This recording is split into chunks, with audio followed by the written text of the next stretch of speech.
Summer at Bandhavgarh, the bird-watching bash of a lifetime. Get ready for the wildest bird-watching adventure of your life in Bandhavgarh this summer. Join as we embark on an unforgettable journey to explore the vibrant avifauna of this majestic national park, from spotting a rare species to witnessing the majestic dance of peacocks. We will take you on a thrilling ride through the heart of India's wildlife. This stunning national park in Madhya Pradesh is home to over 250 species of birds, many of which are found nowhere else on the planet. The best part, Bandhavgarh is still a relatively undiscovered gem, which means you will have the opportunity to experience the thrill of discovery for yourself. Patience is the key. Most birds will flock towards any available water source. So grab your binoculars. Let's dive into the world of birds like never before.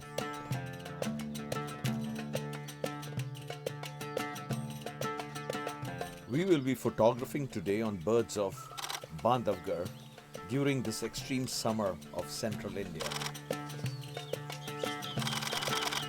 This is a yellow-footed green pigeon, also known locally as harriers.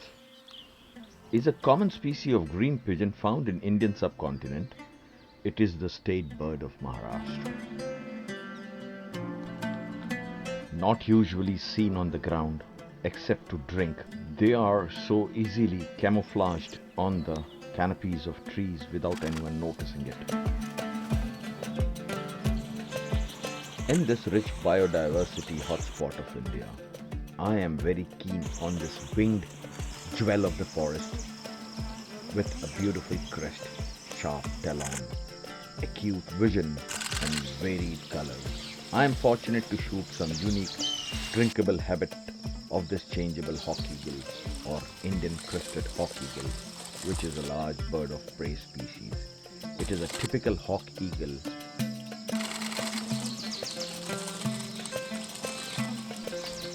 The changeable hawk eagle stands out as the most widely distributed, adaptable and abundant species. Individuals show a wide range of variation of plumage from pale to dark, varying with molt and age, giving rise to the name changeable. This is oriental magpie, is a small passerine bird that was formerly close to a member of a thrush. They are distinctive black and white bird with a long tail that is held upright as they forage on the ground or perch conspicuously, occurring across most of the Indian subcontinent and parts of Southeast Asia. They are a common bird in urban gardens as well as forests.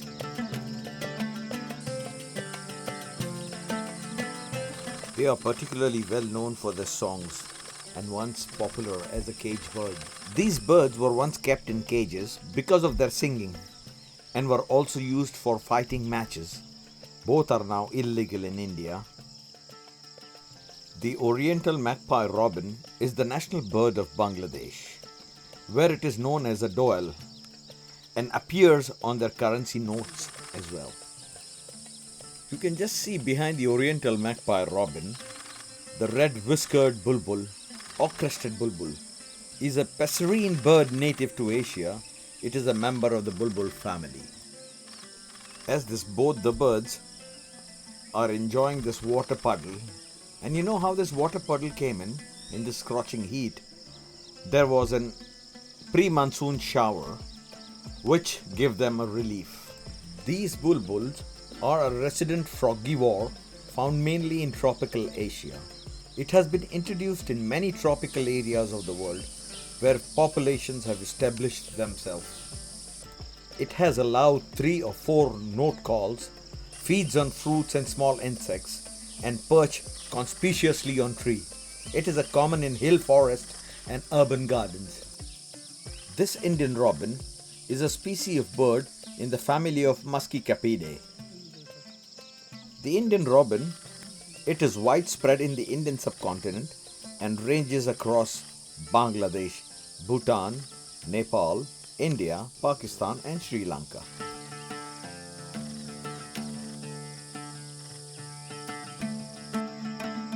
Interestingly, these birds vary in colors depending on what part of India they are from.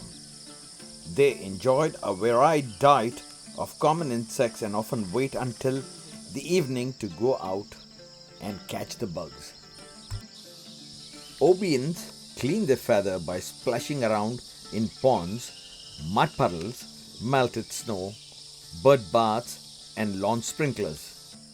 They fluff up their feathers to let water go through to their skin and then shake to get the water off.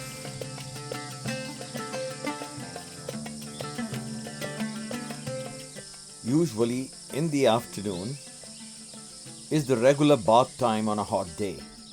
They really enjoy the bath coming as a couple.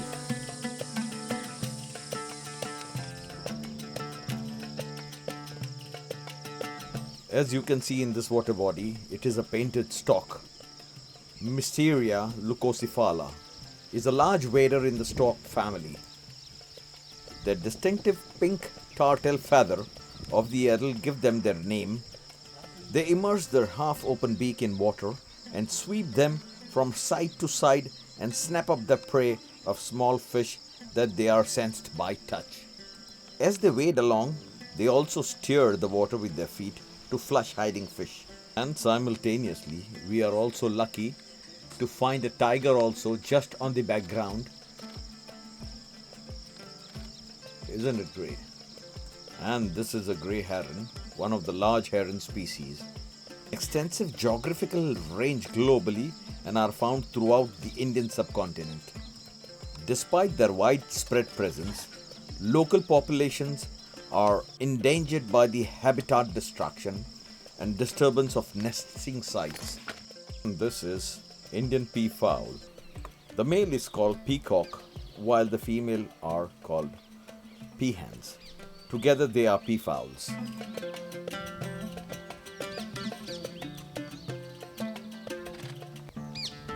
Peafowl are among the largest of all birds that fly. Ostrich, emus and other such birds are bigger but cannot fly. Of course, the alarm calls are very helpful for we photographers to detect tigers. And this goes same for the Indian langurs in this scorching heat. This pre-monsoon shower has given relief to these monkeys as well.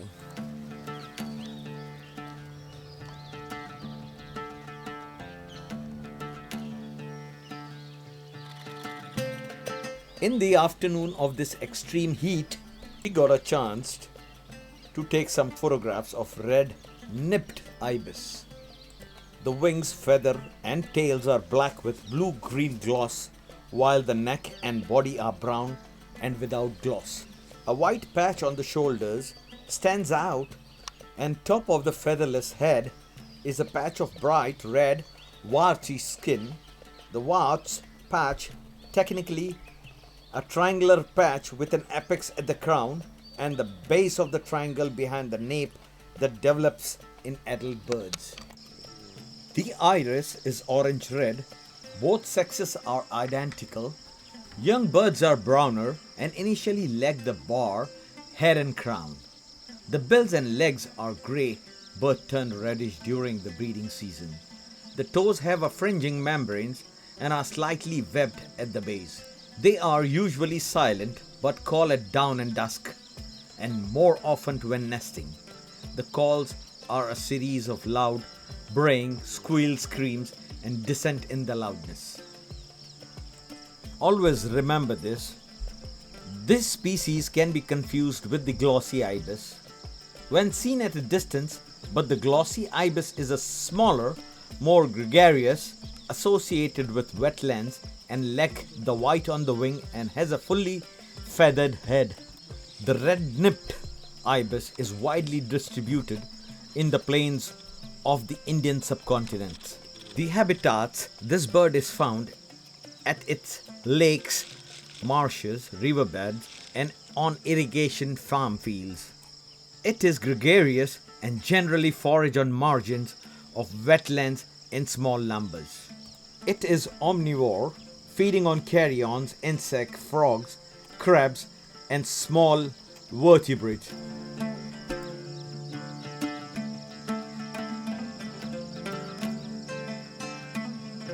This mighty bird is a lesser adjacent stork. Similar to the larger greater adjacent, lesser has a more slender bill and all dark upper wings, and often adopt a more upright, less hunched posture, often found in shallow marsh fields and swamps. Reaching out with its long neck, lesser adjacent stork grabs prey with the tip of its huge, powerful bill. The lesser adjacent stalks around wetlands, feeding mainly on fish, frogs, reptiles, large invertebrates, rodents, small animals, and rarely carrions.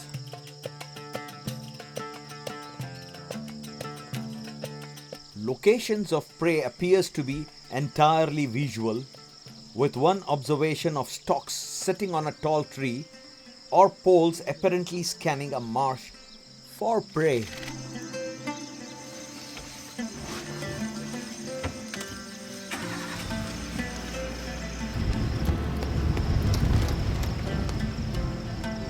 Eagle है right, crested hawk eagle. As showed by my guide, this is a changeable hawk eagle, also known as crested hawk eagle. Hawk eagle breeds in the Indian subcontinent, mainly in India, from the southeast rim of the Himalayas. This is also known as marsh hawk eagle.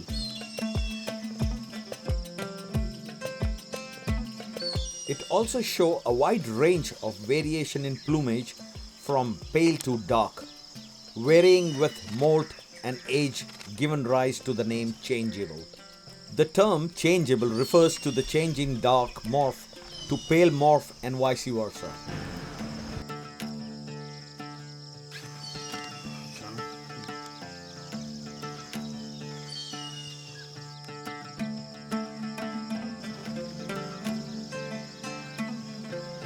The changeable hawk eagle is found across Southeast Asia and in the Indian subcontinent.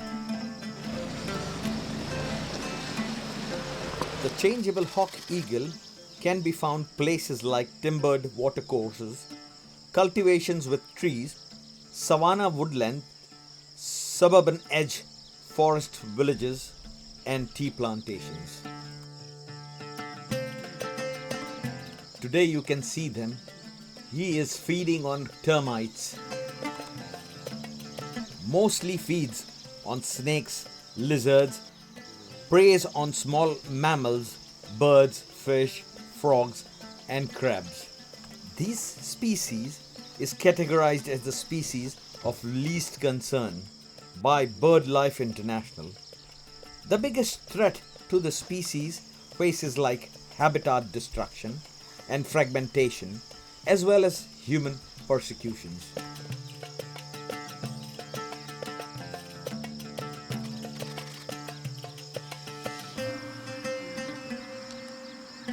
This is the Asian king vulture, very commonly known as red-headed vulture. Interestingly, in Hindi, it is known as Rajgeed or Mullageed. This vulture is mainly found in Indian subcontinent. And now, this is Indian vulture, also known as Indian long-billed vulture.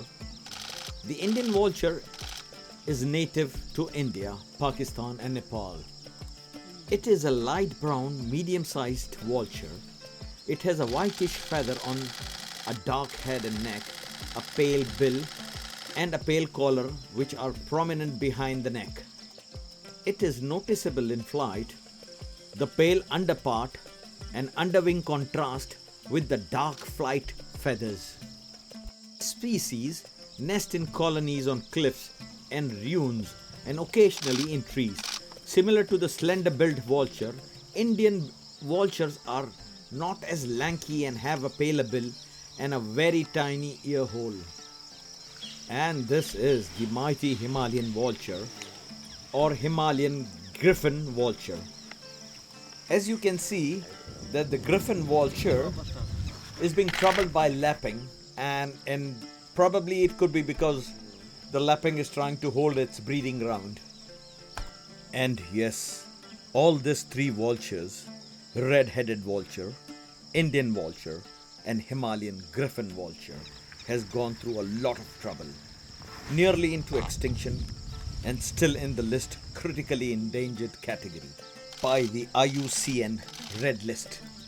These species is classified as critically endangered because it has suffered an extremely rapid population decline as a result of mortality from feeding on carcasses of animal treated with the veterinary drug diclofenac.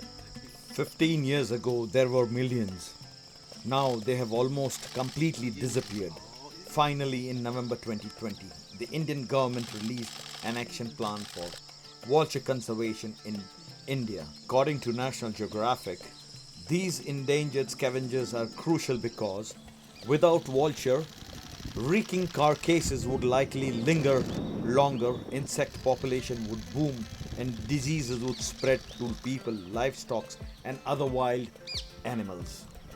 So please support the ban on the veterinary use of diclofenac and other vulture toxic drugs, and support species management or restoration as needed.